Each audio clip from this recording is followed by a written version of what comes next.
Bonjour. Donc, comme promis, je vous avais parlé de faire une étude de cas sur le personal branding de Steve Jobs. Donc, c'est parti. Comme je vous le rappelle, j'ai conçu spécialement pour vous un précis, je l'ai appelé comme ça. C'est un précis autour du personal branding qui vous rappelle et qui vous explique en fait comment fonctionne le principe du personal branding. Je vous y délivre en fait les clés invisibles qu'on ne voit pas en fait derrière un personal branding réussi. Et en fait, quand je l'ai vraiment conçu de telle manière que je me suis basée sur toutes les success stories des plus grands qui ont réussi à impacter le monde.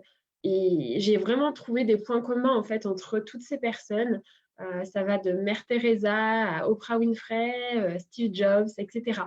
Donc, voilà, j'ai vraiment conçu ce précis pour vous permettre de comprendre le mécanisme invisible et ainsi pouvoir vous approprier et commencer à faire une véritable démarche de personal branding pour vous dans le bon sens et entre guillemets en prenant la bonne direction. Vous savez, c'est comme pour un tuteur avec un arbre qui commence à pousser. Il faut lui mettre le bon tuteur, sinon il peut pousser de travers. Voilà un petit peu pour le précis. Donc, vous pouvez trouver le lien, hein, je pense, facilement dans le groupe. Pour le moment, c'est quelque chose que je réserve exclusivement pour vous en privé. Voilà, je suis, comme je vous l'ai dit, pour certains, je ne suis pas dans une politique de quantitatif et d'effet de masse. Ça ne m'intéresse pas. Moi, ce qui m'intéresse, c'est de m'adresser à peu de monde et de donner du qualitatif. Donc, vous ne voyez peut-être pas, mais je refuse, je refuse des personnes à entrer dans le groupe sans aucun problème parce que je souhaite vraiment que ce soit un lieu privilégié où il y a une relation de confiance entre les membres et aussi que le contenu que j'ai des livres il soit apprécié à sa juste valeur. Voilà, je ne souhaite pas que ce soit divulgué comme ça à n'importe qui, entre guillemets, même si je respecte chaque personne. Mais voilà, c'est ma façon de faire. Donc pour le moment, vous êtes les seuls à disposer de ce précis.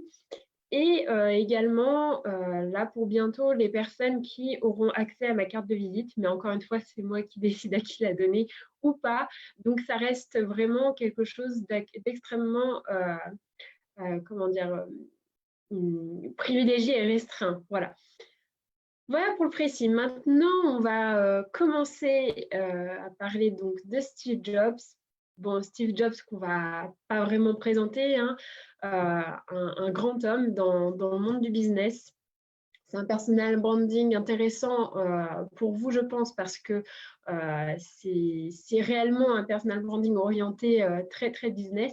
Mais vous allez voir que dans sa façon de fonctionner, dans sa façon de communiquer, clairement, l'authenticité de sa personne est vraiment présente et sa patte est là. Donc, on va commencer par décortiquer ses valeurs, parce que comme vous avez pu le voir, pour ceux qui ont pris le précis, je parle des valeurs dans le personal branding, c'est quelque chose d'extrêmement fondamental.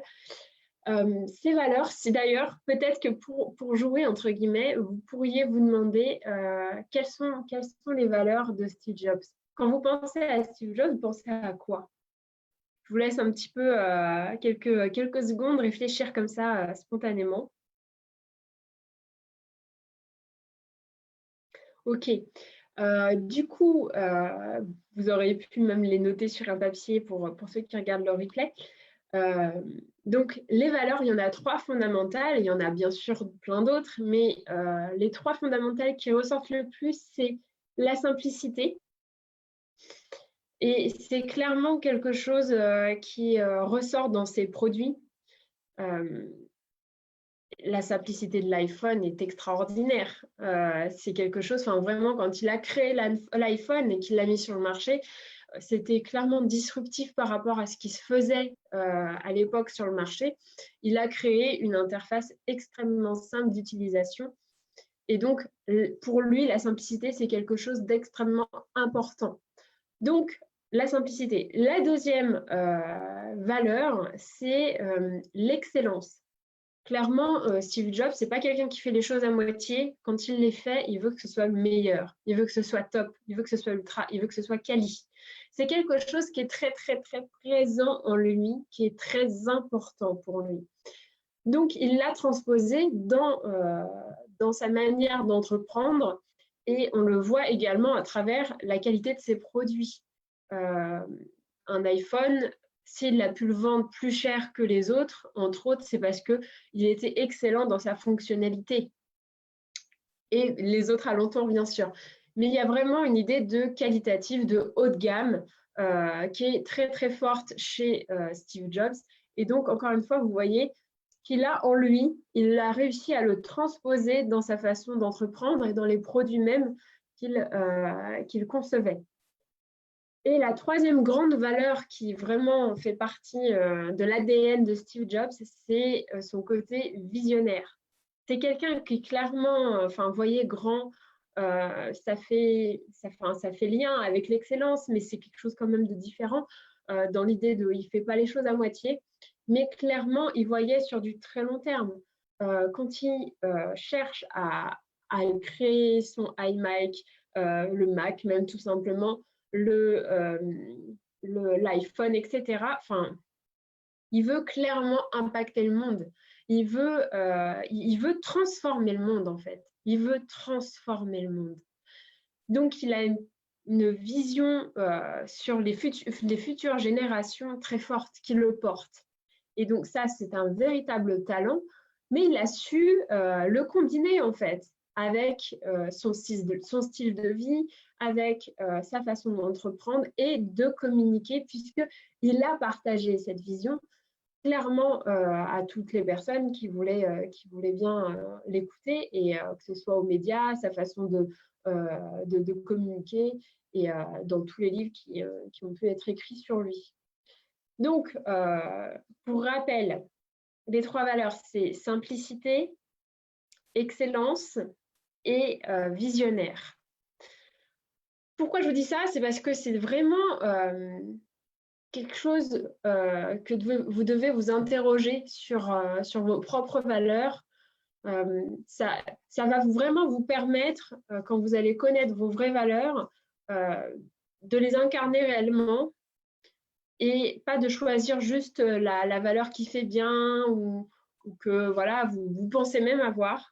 Il m'arrive très souvent en session de montrer les différences entre les valeurs que la personne pensait avoir spontanément et celles qui sont réelles, entre guillemets, qui sont vraiment réelles et qui font vraiment partie intégrante de sa façon de réagir, en fait. Et quand vous êtes au clair là-dessus, posez-vous la question de comment vous pouvez les incarner, les faire vivre, en fait, que ce soit dans votre communication ou dans votre façon d'entreprendre ou dans la façon dont vous vendez vos services ou vos prestations, vos produits, quel que soit votre domaine d'activité.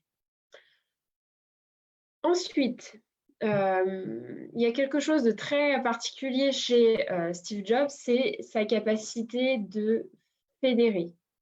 C'est quelque chose qui est euh, assez particulier chez lui, vraiment, et qui est très, très fort. D'ailleurs, je vais vous mettre un extrait de sa présentation de l'iPhone qui date de 2007. Et vous allez voir.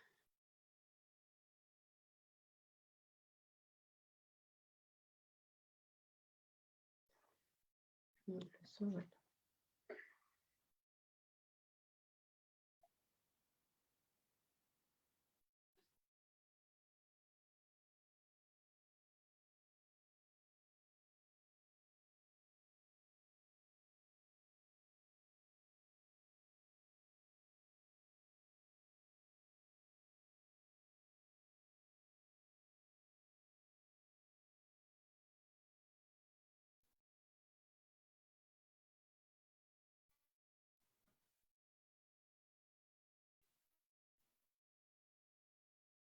Alors,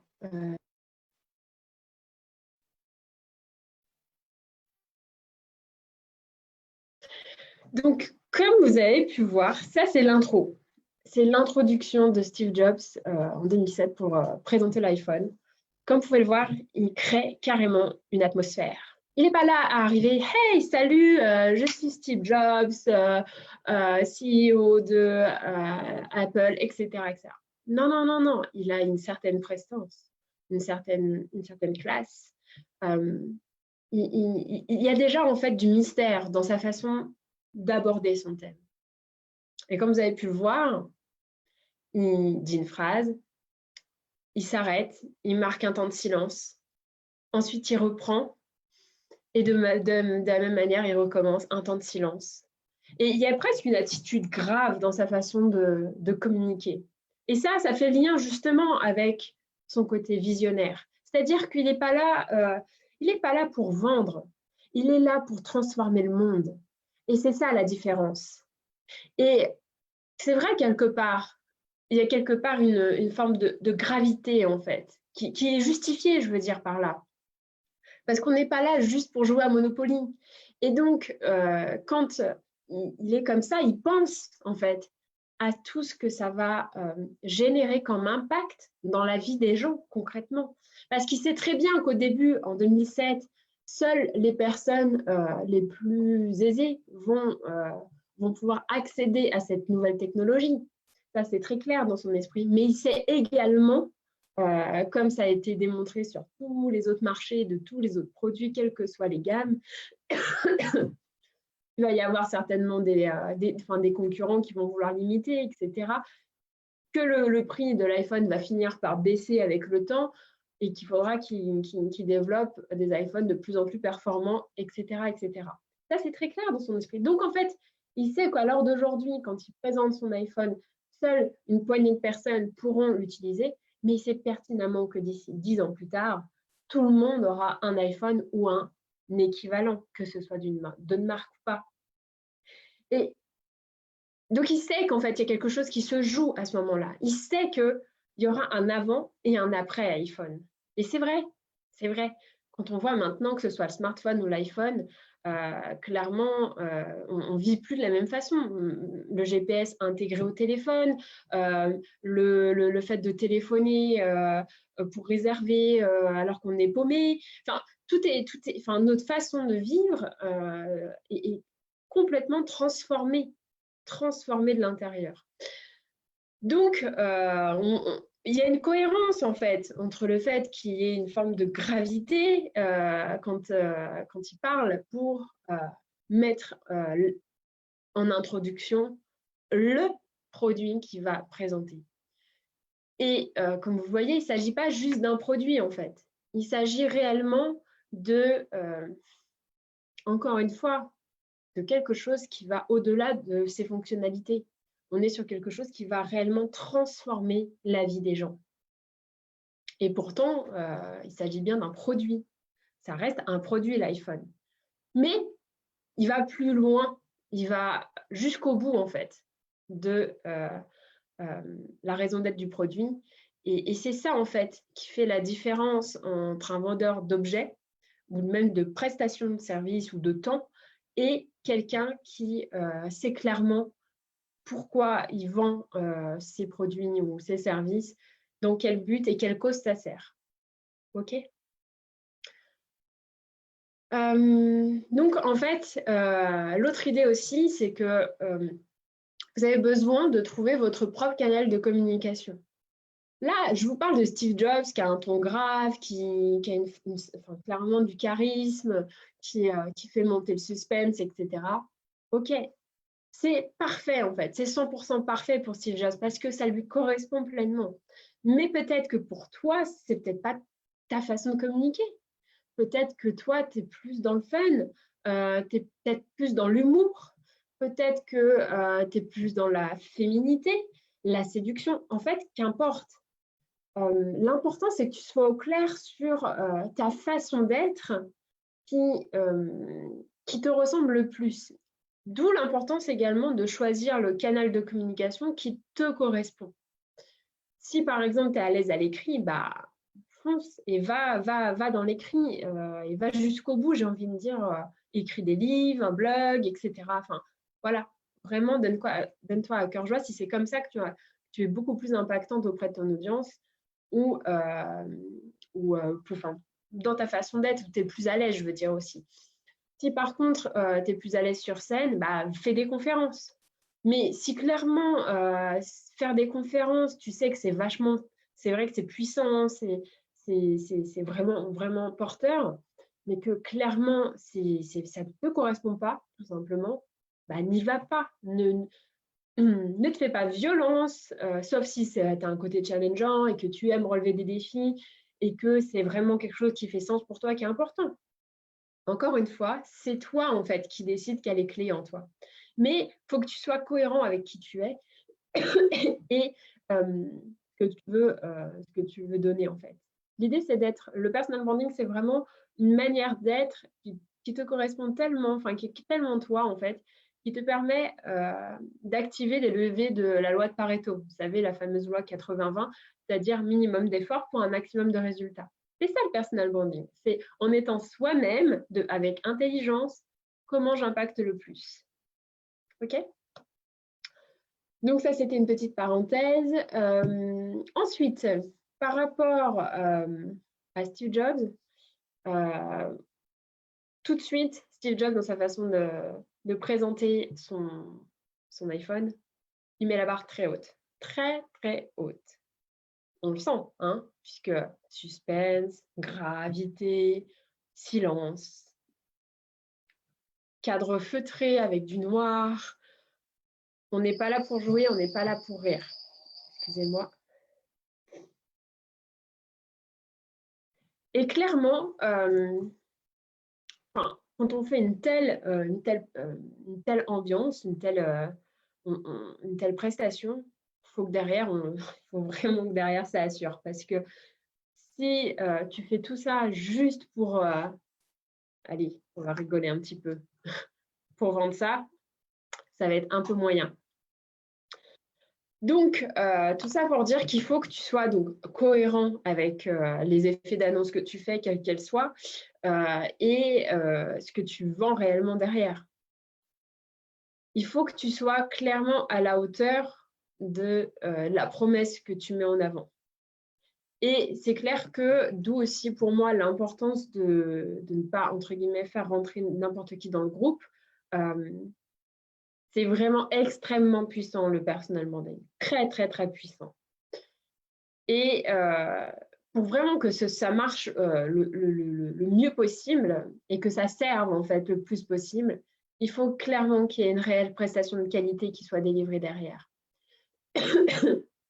Si on est là juste pour, entre guillemets, vendre du rêve, vendre de l'information, et puis pas vraiment s'impliquer auprès de ses clients, se la jouer un petit peu en mode coach. Enfin, il y a certaines catégories de coachs qui te font du bourrage après en disant non, mais attends, la responsabilité, elle est 100% chez le client. Moi, j'ai aucune responsabilité. Enfin, vous voyez un petit peu cet état d'esprit. On en voit de plus en plus, jusqu'à te culpabiliser en disant que c'est du bullshit, si nani, si nana. Enfin bon, tout cet univers-là. Moi, je ne suis pas d'accord à 100%. J'estime que les deux sont co-responsables. Et après, la responsabilité, elle revient d'abord d'ailleurs à la personne qui, entre guillemets, recrute ses clients, j'ai envie de dire, et j'aime bien dire ça comme ça. L'idée, c'est voilà, est-ce que vous vous êtes bien choisi entre client et coach, quoi, ou accompagnant? Parce que si tu as vendu à quelqu'un qui ne te correspond pas, ça va être compliqué, très compliqué. Donc, encore une fois, il faut savoir refuser. Parfois, si vous avez quelqu'un qui vous sentez qu'elle va peut-être vous poser des problèmes, elle est en mode, je ne sais pas. Il y a des gens aussi hein, qui attendent de vous d'être le sauveur. Et là, je suis bien d'accord, il ne s'agit pas de ça. Ils veulent pas, enfin, qui attendent que tout leur tombe tout cuit ou qui sont en mode peut-être un peu dépressif ou autre. Bon, tout ça. Je ne dis pas le contraire. Mais l'idée, c'est de bien choisir ces personnes-là. Et donc, pour bien choisir les personnes avec qui travailler, il faut bien se connaître soi-même.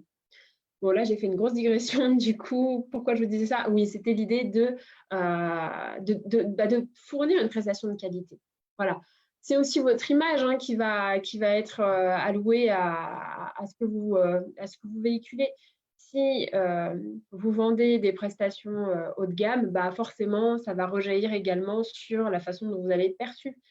C'est toujours, entre guillemets, ça impose, entre guillemets, un peu le respect quand même. Une personne qui n'est pas forcément accessible, enfin, je veux dire, je vais inventer, mais qui se vend par exemple 10 € de l'heure, clairement, la personne, elle va pas, enfin, voilà, elle va pas susciter un effet waouh auprès des gens en se disant, waouh, elle va vraiment m'aider, etc. Non.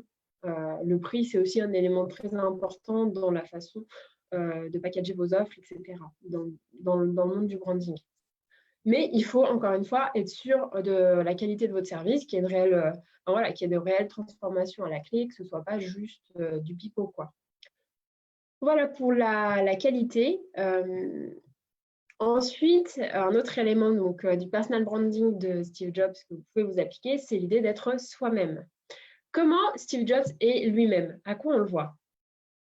Bah, c'est très visible chez lui. C'est par sa tenue vestimentaire. Il faut savoir que à l'époque, quand il a lancé cette mode, entre guillemets, si on peut appeler ça une mode, mais le fait de venir en tenue décontractée, c'est-à-dire jean, col roulé noir, alors le col roulé noir, c'est clairement sa patte, mais jean, c'était quelque chose qui ne se faisait absolument pas, mais absolument pas. Vraiment, il a cassé les codes quand il a commencé à venir comme ça. Mais pourquoi il l'a fait? Il ne l'a pas fait juste pour le fun ou pour casser les codes, en fait. Il l'a fait parce que sa personnalité était suffisamment forte pour amener ça, en fait, une touche perso. Pour lui, le confort, c'est important. Être bien dans ses vêtements, être à l'aise, se sentir confort, c'est quelque chose, ça doit être une de ses valeurs, certainement. Et que le costume, ça devait certainement pas le correspondre. Effectivement, costume cravate, c'est très particulier. Si ce n'est pas quelque chose qui te parle et qui te plaît et que tu as tout un univers qui te l'impose, bah lui, il a eu le courage de dire non, moi, c'est pas. En gros, ma valeur, elle ne se fait pas sur le costume que je vais porter. Et à l'époque, c'est quand même très fort. Faut avoir vraiment de la personnalité pour faire ça. Mais aujourd'hui, on est dans une société où on a quand même énormément de tolérance par rapport à ça. Et c'est une chance parce que justement, pour celles et ceux qui auraient moins de, entre guillemets, personnalité, on peut quand même rester soi-même et venir avec des tenues qui nous sied davantage. Alors, je ne dis pas non plus qu'il faut verser dans des extrêmes. Et encore, ça dépend réellement de qui est votre team, de ce que vous voulez faire. J'ai envie de dire, si par exemple, une personne était vraiment passionnée par le monde du gothique, c'est très particulier le gothique. Mais si cette personne a une réelle envie d'impacter ses pairs, PAIR, S, eh bien, ça ferait sens en fait. Ça ferait sens pour elle de s'habiller en gothique, avec le maquillage noir, etc. La musique qui va avec. C'est tout un univers qui serait partagé avec sa cible. Après, on est d'accord, elle se limite en faisant ça et elle serait audible uniquement auprès des gens qui partagent ces valeurs-là. Mais après tout, pourquoi pas? Parce que faut bien que ces personnes-là soient servies finalement. Donc, pourquoi je vous dis ça? Tout simplement, c'est soyez vous-même, mais avec intelligence. Il ne s'agit pas, si par exemple le costume cravate, pour un homme, ça lui va vraiment et c'est quelque chose qui même influence sa façon d'être, qui se sent un petit peu businessman en portant un costume, bah, qui continue à en porter, ce n'est pas la question. L'important, encore une fois, c'est de faire ce qui vous correspond et qui fait sens par rapport à votre audience. OK? Donc, dans le cas de Steve Jobs, c'était le jean avec le col roulé noir. Je voulais aussi vous faire une parenthèse par rapport au branding sur ce que c'était. Comme vous avez pu le voir, clairement, les tenues vestimentaires de Steve Jobs sont réputées. Je crois que quelqu'un s'était amusé à le prendre en photo tous les 2-3 ans jusqu'à sa mort. Et c'était tout le temps la même tenue, jean, col roulé noir. Alors après, le jean n'était peut-être pas forcément exactement le même, mais c'était toujours le jean avec un col roulé noir. Et le fait de répéter quelque chose, de toujours se montrer d'une certaine façon, ça fait partie du principe même du branding. Par exemple, si moi j'ai envie de mettre un chapeau et, de le brander, de l'intégrer dans ma façon de communiquer, c'est tout à fait OK. Et si je le mets à chaque fois, si je le mettais, pardon, à chaque fois que je fais un live ou même dans mes photos, etc., enfin, clairement, à force de le voir, si je le mets tout le temps, la répétition va faire que vous allez vous dire, OK, Jennifer, c'est la fille au chapeau comme ça, et elle fait du personal branding. OK. D'ailleurs, je connais quelqu'un qui se sert du chapeau et, pour justement se démarquer et ça fait partie de son branding. Je connais également, il y a une entreprise de déménageurs, je ne sais plus comment elle s'appelle, mais les gentlemen ou un truc comme ça. Et alors eux, leur logo, c'est le nœud papillon. Et ils ont fait en sorte que leur déménageur porte un nœud papillon. Voilà, ça c'est du branding. Le branding dans le sens de la répétition.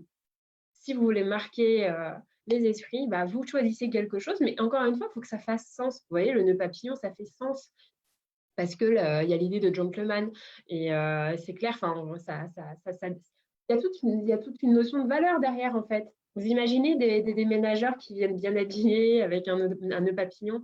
Enfin, ça casse quand même les codes du, j'ai envie de dire, le déménageur gros bras, habillé en t-shirt et, et qui peut-être parfois peut ne pas inspirer confiance parce que la première peur de quelqu'un qui déménage et qui confie ses meubles, c'est bien à une entreprise, c'est est-ce qu'il va casser mes meubles?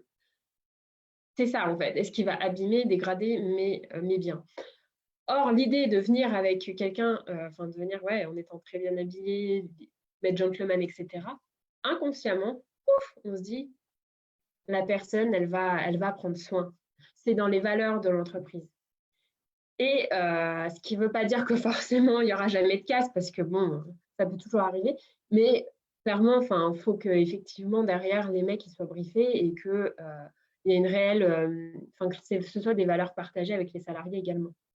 Mais là, voilà, vous avez un exemple d'entreprise qui combine les valeurs avec l'aspect branding et qui a un impact direct sur le consommateur et qui est très différenciant.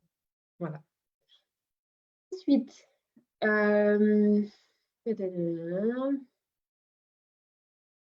alors, une autre idée, c'est, et ça je l'ai mis dans le précis également, c'est être mu par quelque chose de plus grand. Donc là, ça fait écho avec son côté très visionnaire et c'est vraiment le cas de Steve Jobs.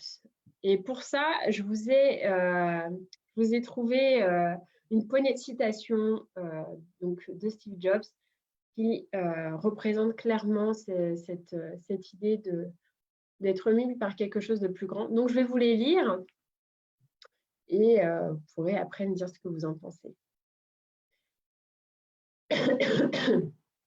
Je cite donc, voulez-vous passer le reste de votre vie à vendre de l'eau sucrée ou voulez-vous avoir une chance de changer le monde? Donc ça, c'est une très célèbre question que Steve Jobs a posée à John Sculley, qui est l'ancien PDG d'Apple et qui en fait était avant Apple le PDG de Coca-Cola. Donc je vous la répète, voulez-vous passer le reste de votre vie à vendre de l'eau sucrée? Donc vous voyez là, on dénigre, enfin il utilise un effet de contraste où il dénigre le Coca-Cola en la réduisant à de l'eau sucrée. Il aurait même pu dire avec quelques bulles, hein, après tout, dans la dénigration, il aurait pu aller jusque-là.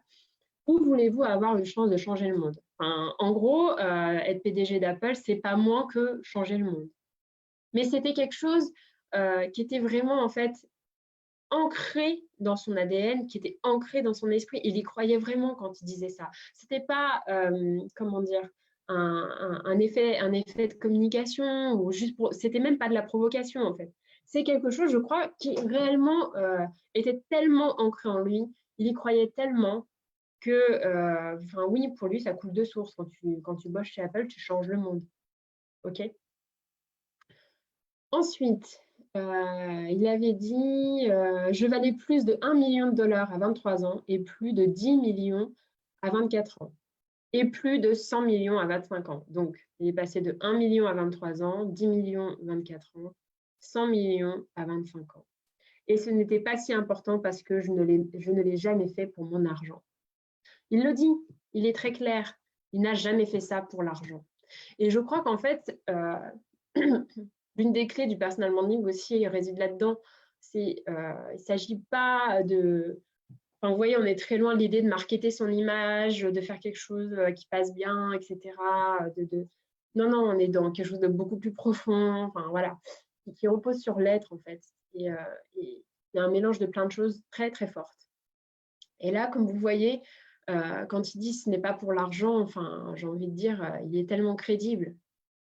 Mais justement, quand on se détache d'ailleurs de cette idée de faire les choses pour l'argent, vous vous consacrez à la véritable priorité. Et donc, posez-vous la question dans votre entreprise, pourquoi vous faites ça en fait? Le fameux pourquoi. Quel est votre but en fait? Qu'est-ce qui vous anime vraiment? Qui vous fait réagir au niveau des tripes, hein. Je le dis dans le précis, mais c'est vrai. Qu'est-ce qui vous fait vibrer, quoi?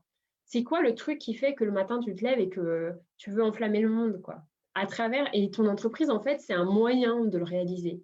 Entre autres, il n'y a pas que ça, hein, je ne dis pas ça, mais on a cette chance quand on est entrepreneur de justement faire de son entreprise un moyen d'enflammer le monde, de le changer, de l'impacter d'une certaine manière. Alors, qu'est-ce qu'il a dit après? Je veux mettre un coup dans l'univers. Vous voyez, c'est quelque chose qui est très fort chez lui. À plusieurs reprises dans ses citations, ça revient. Une autre. Alors, voici mon défi à nous tous. Et si on vivait comme si notre vie comptait vraiment? Pourquoi ne pas commencer à définir notre héritage de leadership alors que nous avions encore le temps de le remplir? Je relis. Alors voici mon défi à nous tous. Donc c'est son défi qui propose à la Terre entière. Et si on vivait comme si notre vie comptait vraiment? C'est quand même fort quand on y pense comme question. Alors ça, franchement, on peut très bien se dire, ouais, ok, c'est une question presque banalisée de nos jours parce qu'on voit beaucoup de choses de développement personnel sur les réseaux sociaux, etc. Mais juste, si on prend le temps d'y réfléchir, est-ce que vraiment on vit comme si notre vie comptait vraiment? Est-ce que si notre vie comptait vraiment, des centaines de milliers de personnes regarderaient des émissions abrutissantes? Je ne dis pas que c'est votre cas, hein, mais je pense qu'il y a du boulot. Il y a beaucoup de boulot.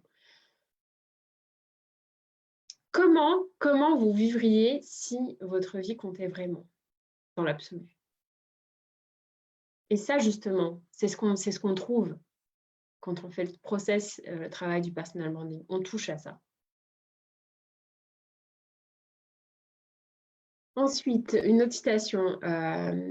Presque toutes les attentes extérieures, tout l'orgueil, toutes les peurs d'embarras ou d'échec, ces choses tombent juste devant la mort, ne laissant que ce qui est vraiment important. Se souvenir que vous allez mourir est le meilleur moyen que je connaisse pour éviter le piège consistant à penser que vous avez quelque chose à perdre. Tu es déjà nu, il n'y a aucune raison de ne pas suivre votre cœur. J'ai envie de dire que ça se passe de commentaires, tellement c'est puissant et fort. Trouve ce qui te mue. Non, bah ça c'est moi.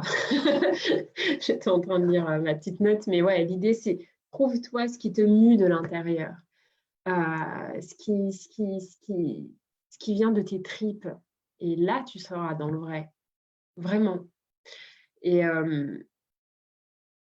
c'est en cela en fait que Steve Jobs est très très inspirant. C'est pas juste un homme qui a réussi. C'est pas juste un homme qui a proposé un produit qui était révolutionnaire. C'est un homme qui a impacté le monde réellement et profondément par sa vision, par l'enthousiasme qu'il avait à transformer le monde et ce qu'il voulait laisser comme héritage. Et il a clairement laissé un héritage parce que vous voyez, il est mort et on parle encore de lui. Maintenant, je voulais vous partager un petit bonus, entre guillemets, sur comment il a articulé sa présentation de l'iPhone. Donc là, c'est plus domaine marketing, branding que personal branding pur.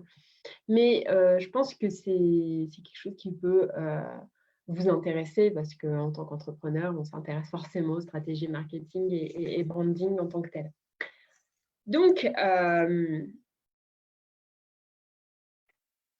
je vous mettrai le lien si vous voulez d'une de ces présentations, mais vous pouvez la trouver sur YouTube, je crois. Mais je verrai si je vous la retrouve pour ceux qui veulent la voir en entier.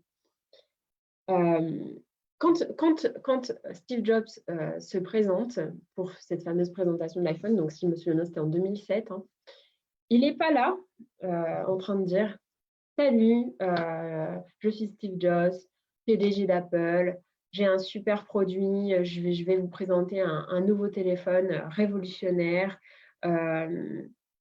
voici mes concurrents, voici le problème du marché et ce qui n'existe pas. Et voilà ma solution. C'est l'iPhone et si vous le voulez, il est à temps. OK? Il n'est pas du tout dans ce mode-là et pourtant, c'est le modèle qu'on voit quasiment partout. Présentation de l'interlocuteur, spontanément, les gens parlent d'eux-mêmes, hein, ils se présentent. Ensuite, les gens veulent montrer leur solution, leur produit. Ils vont pointer du doigt les concurrents et ensuite représenter leur solution avec le tarif. Okay. Non, il n'a rien fait de tout ça. Il a été beaucoup plus dans la finesse et je dirais même avec intelligence. Tout d'abord, le point clé de sa présentation, c'est que tout est basé sur l'émotion. Il a fait vivre des émotions différentes à son audience. Il a commencé par la gravité. Comme je vous ai montré, silence, ton grave, ton vraiment charismatique. Et on sent qu'il y a quelque chose de très important, de grave, la gravité. Ok, donc clairement, quand tu as un mec comme ça qui te parle en face de toi, tu as envie de le prendre au sérieux. Donc vous voyez, il met en condition son audience, en l'occurrence ses spectateurs. Ensuite, je reviendrai sur les émotions un peu plus tard. Il commence par parler de la problématique du moment. Les smartphones sont compliqués. Donc, il parle du problème. Okay, il ne parle pas de lui. Non. On s'en fiche de lui. D'ailleurs, à aucun moment, il se présente dans l'histoire. Mais il parle du problème. Les smartphones sont compliqués. Okay. Ensuite, il tire un fil et il explique que Apple a réinventé le téléphone. Donc ça, c'est vraiment le début et la fin. Okay, mais entre, il fait vivre des émotions. Donc, au début, la gravité, comme je vous l'ai dit. Ensuite, il fait vivre également énormément de surprises. C'est-à-dire qu'en fait, au lieu de présenter l'iPhone tel que n'importe qui l'aurait présenté, en disant que c'est révolutionnaire, non. Il a commencé par présenter un produit. Donc, il a comment dire, il a présenté les fonctionnalités de l'iPod. Ensuite, il a présenté les fonctionnalités du téléphone. Et il a donc ouais, c'est ça. Et il a présenté les fonctionnalités du Mac. OK. En fait, il a présenté ça comme si c'était 3 produits distincts. Mais réellement, hein, donc au début, il te montre l'iPod avec tout ce que ça permet de faire sur comme fonctionnalité. De l'iPod, à l'époque, c'était le MP3 révolutionnaire où tu mettais tes musiques sur iTunes, etc. Et donc, ils te le présentent en te disant, voilà, on a un nouvel iPod à vous montrer, à vous proposer. Il est plus performant parce que, et là, il décrit les fonctionnalités principales et donc les avantages et bénéfices pour le client. Et il fait la même chose pour le téléphone. Et après, il fait la même chose pour le nouveau navigateur. Il parle de navigateur. Et en fait, le clou du spectacle, c'est qu'il dit, mais ce n'est pas trois, mais c'est un seul produit que j'ai à vous proposer. Et là, enfin, il crée la stupeur, clairement, parce que personne ne s'attend à une telle chute. Donc, vous voyez, il y a tout d'abord, déjà, les gens sont super contents, en fait, de découvrir les nouvelles fonctionnalités de chacun de ces trois produits en se disant, bon, bah, c'est chouette, ça a l'air vraiment bien. Donc, il y a déjà de l'enthousiasme, de la curiosité, même, ouais, de la curiosité, de l'enthousiasme. Et puis là, la chute, il y a à la fois une surprise, il y a de l'humour aussi, parce qu'il faut avoir de l'humour pour faire ça, et en même temps de l'admiration, de l'enthousiasme. Enfin, clairement, ça, oui, on se dit, mais waouh, il a réussi, son entreprise a réussi à réussir une telle prouesse technologique. Donc, il suscite l'admiration. Vous voyez, que des émotions. Okay. Ensuite, l'émerveillement, c'est ça. C'était ce que je voulais dire plutôt à la place d'enthousiasme, mais les deux sont reliés. D'ailleurs, pour reparler branding, comme je vous disais tout à l'heure, branding égale souvent répétition, enfin, c'est l'un des moyens pour justement marquer les esprits. Eh bien, lui, son branding de présentation, c'est qu'il me répète à plusieurs reprises la même phrase. Réinventer le téléphone.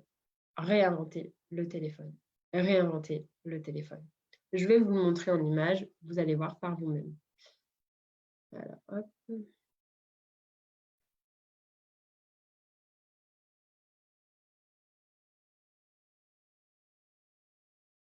Introduce me.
Mais quand il c'est pas, on le voit sourire.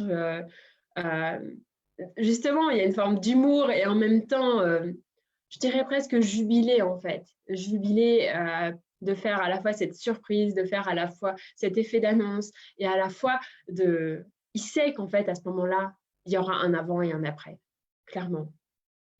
Donc voilà.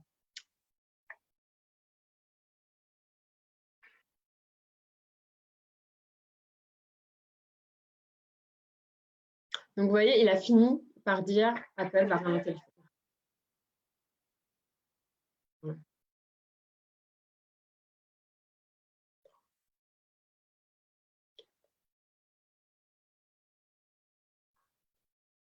Voilà.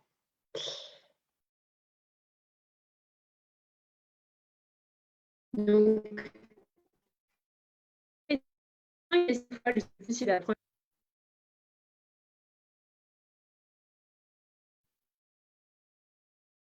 il a répété entre 5 et 6 fois que Apple réinventait le téléphone. Voilà, c'est clairement son leitmotiv, sa marotte. C'est le message clé qu'il veut faire rentrer dans la tête des gens, des journalistes qui vont après retransmettre son message. Il veut que les gens retiennent.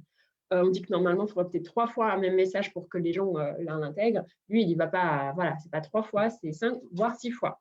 Donc, l'effet branding, il est là chez lui par rapport à l'iPhone, en plus de tout le reste. Hein, mais l'idée de répétition dont je vous parlais tout à l'heure. Donc, il commence par donner les raisons techniques en quoi l'iPhone surpasse les concurrents en expliquant sa raison d'être, pourquoi l'iPhone mérite d'exister. Et il explique que déjà avec ces 3 fonctionnalités, combinées, déjà rien que ça entre guillemets, écrabouille toute la concurrence. Et en plus de ça, on va le voir par la suite, mais c'est extraordinaire, quoi. Deuxièmement, il enchaîne avec la démonstration. Donc, il a donné la raison d'être de son produit. Maintenant, il va le prouver. Donc, vous voyez, il n'est pas dans un schéma de statistiques très rébarbative ou justement, en mode, entre guillemets, classique. Non, non, il fait rentrer les gens dans le comment dire, je trouve que c'est quelque chose de très incarné, en fait, sa façon de faire vivre l'expérience produit. Et donc, il va démontrer tous les bénéfices que son produit apporte. Du coup, il fait appeler, il fait faire des recherches Internet sur téléphone. Donc, par exemple, il demande cherchez-moi le Starbucks le plus proche du séminaire ou du congrès. Ensuite, ils ont téléphoné donc à ce Starbucks-là et il a fait commander peut-être 300 cafés ou un truc comme ça qu'il a fait importer, donc livrer sur le lieu de présentation. Donc là, clairement, les gens ont vécu le bénéfice de ce que ça pouvait apporter un iPhone comparé à tout ce que les concurrents ne proposaient pas. La différence était flagrante. Oui, il y avait la géolocalisation également qui mettait en avant. Il avait fait également écouter de la musique, notamment des Beatles, pour montrer que voilà, on est ensemble. Écoutez, tous ensemble, je suis capable de vous faire écouter de la musique n'importe où. Tu peux être dans ton jardin, tu peux être dans un parc, tu peux être dans un hôtel, loin de chez toi, quoi. Dans la voiture, tu peux écouter de la musique sur ton téléphone. Donc, du coup, il a fait de l'expérience. Et ça, c'est vraiment quelque chose qui est extraordinaire, quoi. Vraiment, ça donne une puissance au produit. J'ai envie de dire, c'est impossible de ne pas vouloir l'acheter quand tu sors de sa présentation. Ce n'est pas possible. Ensuite, il présente le prix. Et là encore, après avoir démontré tous les bénéfices que ça apportait, c'était, mais alors, d'une facilité de pouvoir le vendre. Je ne connais pas les prix de l'époque, mais peut-être 3 fois plus cher que les autres. Et en même temps, à la fois, donc 3 fois plus cher que les autres, et en même temps, de démontrer que le prix est ridicule et dérisoire au vu de tous les bénéfices qu'il apporte. Et ça, c'est très fort. Et en même temps, c'est très vrai. Mais il y a l'art de le présenter. Et clairement, c'est impossible de ne pas être convaincu quand tu vois toute la logique, la puissance, le raisonnement qui est fait. Oui, tu es prêt à l'acheter à ce prix-là parce qu'effectivement, si tu dois acheter un iPod, plus un téléphone, plus un ordinateur, déjà, t'en étais très loin d'un tarif d'un iPhone à lui tout seul, mais en plus de ça, il ne le combine pas les 3 fonctionnalités à eux 3. Et ça, déjà, rien que ça, c'est une valeur ajoutée extraordinaire en tant que telle. Ensuite, donc, comme je vous l'ai dit, il suscite l'émotion en racontant des histoires. Il a un ennemi, donc il n'hésite pas lors de sa présentation à pointer du doigt ses concurrents, mais alors sans complexe. Après, il le fait, j'ai envie de dire, moi, je ne suis pas trop pour dénigrer ses concurrents parce que je trouve que la concurrence est quelque chose de beau en tant que tel et elle est nécessaire. Et peut-être que si Microsoft et Bill Gates n'avaient pas développé tout ça, peut-être que Steve Jobs n'aurait pas eu l'idée d'aller plus loin, de faire quelque chose de plus performant derrière. Peut-être que justement, en ayant une base déjà existante et voyant que Microsoft avait démocratisé déjà le marché, ça lui a certainement été profitable pour aller plus loin, quoi, être plus performant. Donc, moi, enfin voilà, pour ceux qui me connaissent, je dénigre jamais la concurrence et je ne suis pas pour ça. Mais en tout cas, il a un véritable antagoniste. Lui, son antagoniste, c'est IBM, qui pour lui fait des choses beaucoup trop complexes, qui a pas du tout, qui se met pas à la place du client lambda en fait, et même du client tout court, avec le souci de l'expérience client. Voilà, et c'est clairement quelque chose qu'il dénonce. Donc vous aussi, sans forcément, voilà, je vous encourage vraiment pas à dénigrer vos concurrents, vraiment pas. Par contre, posez-vous la question de qu'est-ce que font vos concurrents que vous, vous n'appréciez pas, que auquel vous n'adhérez pas en fait, parce que ça ne correspond pas à vos valeurs. Vous voyez, on revient aux valeurs. C'est très important. Donc, quand vous êtes au clair là-dessus, ça vous aide à vous positionner justement. Et donc, posez-vous la question, tout simplement. On connaît Pepsi, Coca-Cola. Il y a des antagonismes qui sont très forts, très connus. Mais sans que ce soit forcément en dualité, vous pouvez très bien dénoncer certaines pratiques de vos concurrents parce que vous proposez autre chose en fait. En disant, voilà, moi, je n'adhère pas dans cette façon de faire parce que je vois ça derrière. Et donc, pour cela, moi, j'ai telle solution présentée comme ça qui évite tel inconvénient et qui permet nanana. OK? Voilà. Non. Donc l'idée, voilà, c'est quand on regarde sa présentation, ils ne vendent pas un produit, hein, on est bien d'accord, on n'est pas du tout en train de vendre un produit. On peut même dire ils vendent du rêve. Mais je suis très réservée quand tu as employé cette expression parce que ça fait vraiment charlatan. Mais quand je dis vendre du rêve, l'idée, c'est il fait rêver en fait. C'est ça en fait. Il fait rêver réellement les gens quand ils découvrent qu'il propose, c'est révolutionnaire pour l'époque, réellement. Donc, essayez vous aussi de, pas de vendre du rêve, on est bien d'accord, mais de juste comprendre, en fait, quel que soit, que ce soit un produit ou une prestation de service, parce que là, c'est super parce qu'on n'oublie pas quand même, l'iPhone, c'est un produit, donc ça n'a pas d'âme, ça n'a pas de vie. J'ai envie de dire quelqu'un qui est coach ou thérapeute, les gens qui sont dans l'échange de services, en prestation de services ou d'accompagnement. On est sur de l'humain, on n'est pas sur du produit pur. Donc, je veux dire, c'est entre guillemets presque plus facile parce que ça vit, c'est vivant. Mais posez-vous cette question sur justement comment vous positionnez par rapport aux autres, qu'est-ce qui vous différencie en substance et en même temps, comment vous pouvez justement faire rêver les gens. Mais il ne s'agit pas de mentir, il ne s'agit pas non plus d'exaspérer les gens.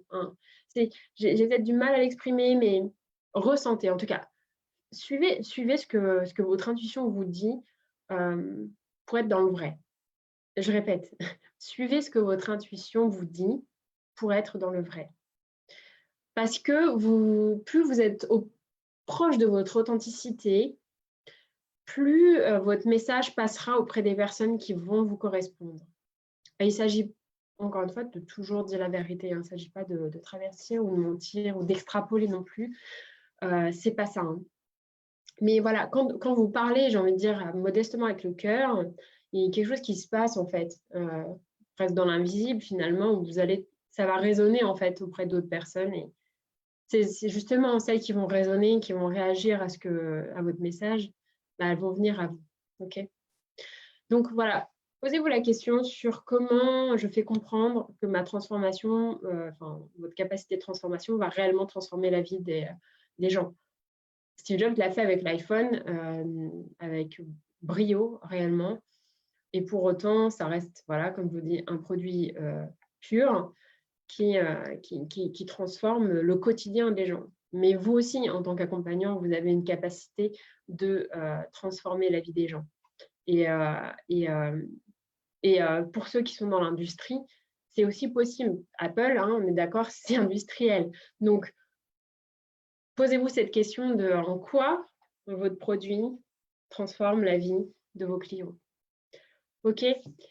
Écoutez, c'est tout pour le moment. Je vais juste regarder sur le direct s'il y a des questions, mais ça m'en a... Non, ça a l'air d'être bon. Donc, écoutez, je vous souhaite une belle continuation. Si vous avez des questions par rapport à cette étude de cas, bah, vous pouvez les poster en commentaire de la vidéo, du replay. Dites-moi si ça vous a plu, ce que vous avez aimé, peut-être moins aimé aussi, vous pouvez me le dire, hein, j'écoute avec plaisir. Et écoutez, si pour les personnes qui veulent aller plus loin, plus vite et qui veulent se faire accompagner justement pour gagner en clarté par rapport à qui elles sont, ce qu'elles veulent montrer d'elles et avec quelle cible, vraiment trouver la cible qui va clairement matcher et qui vous correspond. Bah, n'hésitez pas, vous savez que vous pouvez me réserver un créneau sur mon site. Il y a mon agenda en ligne qui est disponible. Je vous laisse réserver un créneau et voilà, j'échangerai avec grand plaisir avec vous. Et encore une fois, pour ceux qui me connaissent, je ne suis pas quelqu'un qui est dans un état d'esprit de rétention. Si je vois quelque chose qui peut déjà aider la personne, je n'hésite pas à le dire. Parfois, je donne de vraies pépites parce que ça vient comme ça et c'est pertinent en tout cas. Donc, ça peut déjà vous aider. Il y a des personnes qui ont shifté rien que là. Donc, bon, je le pousse pas trop, mais voilà, en tant que tel, ça a une vraie valeur. C'est ça que je veux dire. Donc, je reste à votre disposition et écoutez, je vous dis à une prochaine vidéo, prochain post, selon mon inspiration du moment. Je vous embrasse.